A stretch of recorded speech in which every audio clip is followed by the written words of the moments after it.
Good afternoon and a happy new year. Thank you for selecting me for these assessments. I'm happy to be making this video.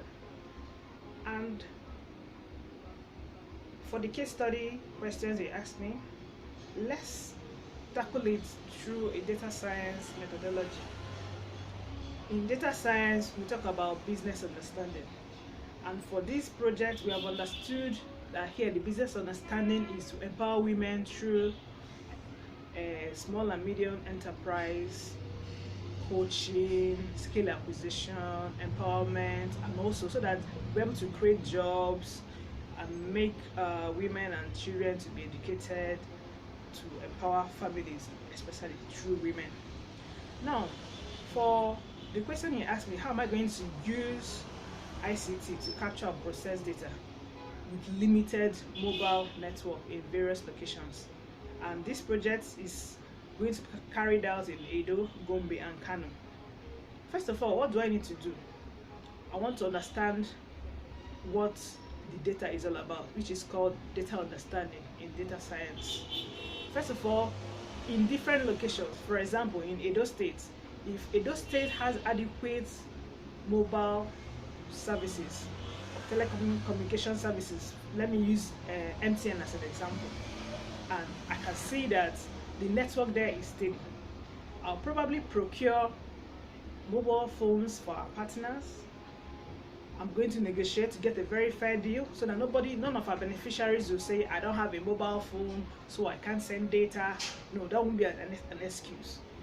I'm going to procure phones and give them adequate data plans monthly, or I think monthly will be better and it will be cost effective, so that they'll be able to capture our data and send in daily, so that weekly we'll collect and send in on time. Then, for example, if for Kano State, Airtel or Etisalat is a very good network there, then I'll have to negotiate, train them, because most people there in the north may not even know how to use mobile phone. So this will have to do with training. We have to invite them, train them. If we cannot train them physically, then we'll see how we'll go about it, because this pandemic has taught everyone to go digital. For example, everything I did 2020 was online. All the conferences I went for, WIMBIS, WADEC, Women and Girls Summits, everything I did was online. So we can as well guide them through phone calls on how to go digital step by step, come down to their level, because what we need to go to the grassroots, and we need to carry everybody along. So no, we won't say this one is not educated, that one is educated, that one is not ICT compliant, she's ICT. No, we'll all be on the same page so that we'll get the right data. Because if we don't get the right data, processing it will be a problem. So first of all, we'll have to work on the use of ICT to capture the data we need, and that is procuring phones with data plan, monthly data plan, and sending to our various beneficiaries in different locations. For example, Gombe, Kano, and in Edo State. That one has tackled that question of, okay, for those that have limited mobile network or mobile coverage. Now, going to the use of online platform, we're going to use the ICT.